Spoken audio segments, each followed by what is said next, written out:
तो ये तस्वीरें हम आपको दिखा रहे थे, कैसे साधु संतों की तरफ से गुस्सा प्रकट किया गया। साधु संतों ने कहा कि बांग्लादेश में जो कुछ भी हो रहा है उस पर कठोर कार्रवाई होनी चाहिए। उन्होंने कहा कि भारत सरकार को इस पूरे मामले को गंभीरता से लेते हुए इस मामले में कठोर कार्रवाई करनी चाहिए।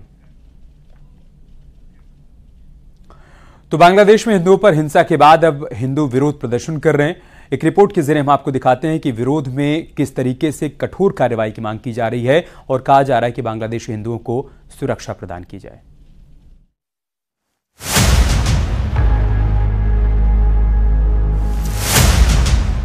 बांग्लादेश में आरक्षण को लेकर सुलगी आग के दौरान वहां के हिंदुओं को टारगेट किया गया, मंदिर पर हमले हुए, उन्हें आग के हवाले किया गया, तो कई हिंदुओं को मौत के घाट उतारने की खबरें भी सामने आई। हिंदुओं के खिलाफ हुई इस हिंसा के विरोध में बांग्लादेश के हिंदुओं ने भी वहां की अंतरिम सरकार के खिलाफ प्रदर्शन तेज कर दिए हैं। ढाका से आई इन तस्वीरों में हिंदुओं का एक ग्रुप हाथों में अयोध्या के राम मंदिर का पोस्टर लिए बांग्लादेश की अंतरिम सरकार के प्रमुख मोहम्मद यूनुस के आवास के बाहर प्रदर्शन करते दिखाई दिया।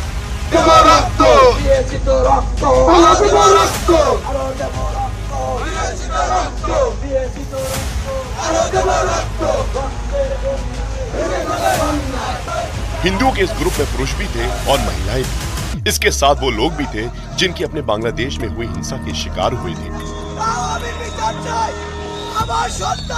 किसी के हाथ में अपने बेटे की, किसी के हाथ में अपने पति की, तो किसी के हाथ में अपने भाई की तस्वीर नजर आई। जानकारी के मुताबिक ये सभी बांग्लादेश में हुए हिंदुओं के खिलाफ हिंसा में शिकार हुए थे। इनमें से कई लोग लापता हैं, तो कई की मौत हो चुकी है। ढाका के यमुना गेस्ट हाउस के बाहर प्रदर्शन करने वाले हिंदुओं के इस ग्रुप ने अपनी 8 मांगे मोहम्मद यूनुस सरकार के सामने रखी, जिनमें मंदिर के पुनर्निर्माण और हिंसा के दौरान लापता हुए लोगों की तलाश की मांग की गई।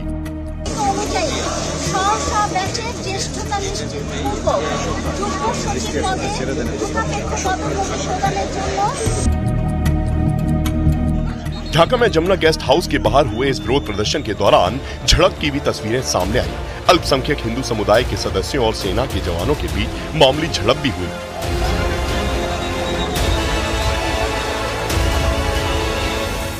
बांग्लादेश में अल्पसंख्यक हिंदू इंसाफ की मांग कर रहे हैं, तो इस बीच बांग्लादेश की अंतरिम सरकार के मुखिया मोहम्मद यूनुस ने ढाकेश्वरी मंदिर का दौरा किया।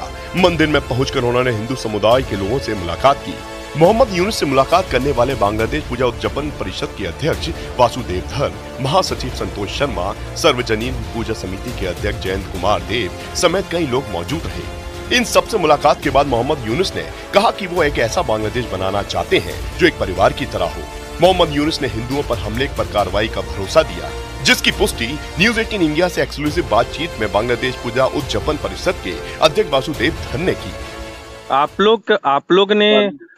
लोग ने क्या मोहम्मद यूनुस साहब को बताया कि कितने हिंदू परिवारों पर हमले हुए, कितने हिंदुओं की मौत हुई है? ऐसा कोई डेटा भी, आंकड़ा भी दिया?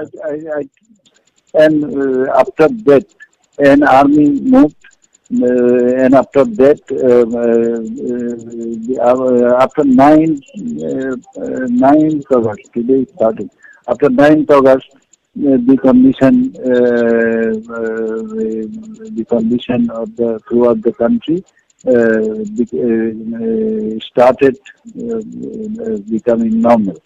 क्या उन्होंने इंश्योर किया है कि जिन मंदिरों पर हमला हुआ है उसको रिनोवेट कराएगी सरकार, नई सरकार, ऐसा कुछ? They will help. They will help us to rehabilitate the temples. He will take every steps regarding the attack on Hindus.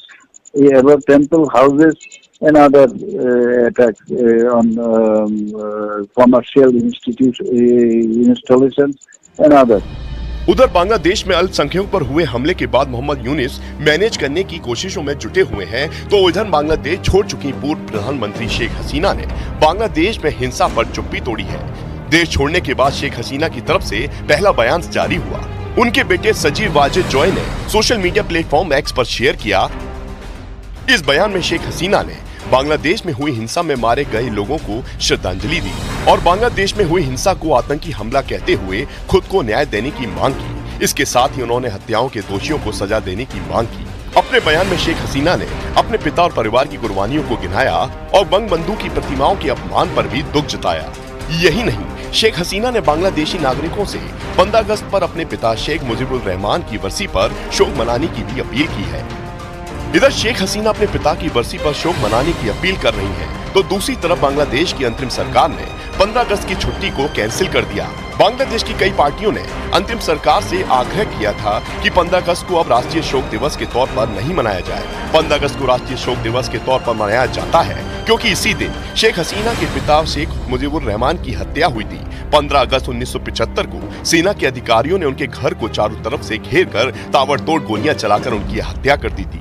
तब से बांग्लादेश में 15 अगस्त को राष्ट्रीय शोक दिवस मनाया जाता है। चमोली की आदि बद्री क्षेत्र में स्थानीय लोगों के द्वारा क्षेत्र में खुल रही शराब की दुकान का विरोध किया जा रहा है, जिसको लेकर ग्रामीण आंदोलन कर रहे हैं। 20 जून को इसी क्षेत्र में शराब की दुकान खोल दी गई थी, जिसके बाद लोग लगातार शराब की दुकान का विरोध कर रहे हैं और शराब की दुकान को हटाने की मांग कर रहे हैं। अगर इसको ऐसे ही रहने देते, अगर इसका विस्तार शहर और देहात क्षेत्रों में लगातार वायरल के मरीजों की संख्या बढ़ रही है। वहीं रुड़की के सिविल अस्पताल में भी ओपीडी में 50 से 100 मरीज वायरल बुखार के पहुंच रहे हैं।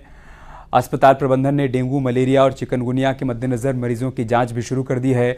वहीं अस्पताल में डेंगू के लिए 6 बेड का आइसोलेशन वार्ड भी तैयार किया गया है। सीएमएस ने कहा कि जरूरत पड़ने पर और बेड की व्यवस्था भी की जाएगी। फिलहाल अस्पताल में डेंगू और चिकनगुनिया जैसी बीमारी से निपटने के लिए पूरे इंतजाम किए गए।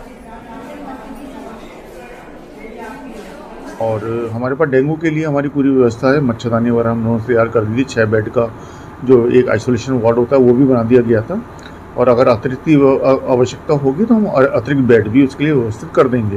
पैथोलॉजी के अंदर हमारे पास सभी जांचें उपलब्ध हैं, डेंगू की हो, चिकनगुनिया की हो, जो भी हो, तो हमारे पास अगर कोई भी पेशेंट आता है।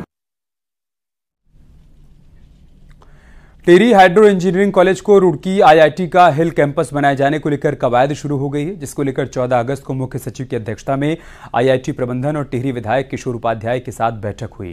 किशोर उपाध्याय का कहना है कि टिहरी को एजुकेशन हब के रूप में डेवलप किए जाने को लेकर प्रयास किए जा रहे हैं और केंद्रीय मंत्री द्वारा भी हिल कैंपस को लेकर घोषणा की गई है।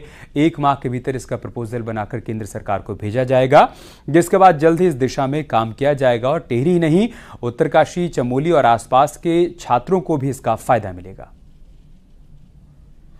साथ में एक महीने के भीतर इस पर आप जो है वो दोबारा प्रपोजल बना करके और आईआईटी रुड़की से बात करके, क्योंकि ये बनना है, ये हमारे मुख्यमंत्री जी के वचनों की रक्षा का भी सवाल है। उसमें हम बार बार ये नहीं कह सकते कि हमने इस समय संशोधन कर दिया कि हम खाली हिल कैंपस बनाएंगे आईआईटी से जो है उसको हटा करके। तो मुझे ये हरिद्वार रुड़की विकास प्राधिकरण ने शहीद दिवस 23 मार्च की थीम पर एक पार्क तैयार किया है, जो देश की स्वतंत्रता के लिए शहीदों को समर्पित है। हरिद्वार देहरादून हाईवे पर बनकर तैयार हुए पार्क में शहीदों की प्रतिमाएं और राष्ट्र के प्रतीक चिन्ह लगाए गए हैं, जिससे यहां पहुंचने वाले लोग शहीदों को याद कर सकेंगे।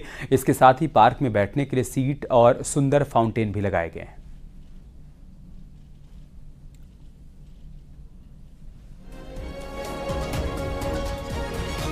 स्टैचूज हैं उधर नेशनल फ्लैग है। उधर हम लोगों ने ये इंश्योर करा है कि जब भी वो जाएं तो एक एटमॉस्फेयर क्रिएट हो, एक वाइब क्रिएट हो, जिसमें लोगों को फील हो, अपने देशभक्ति फील हो। साथ ही साथ कई लोग जैसे शाम को बच्चों को टहलाने ले जाते हैं, तो उनके लिए हमने वहाँ फाउंटेन्स और सिटिंग स्पेसेस भी लगा रखे हैं।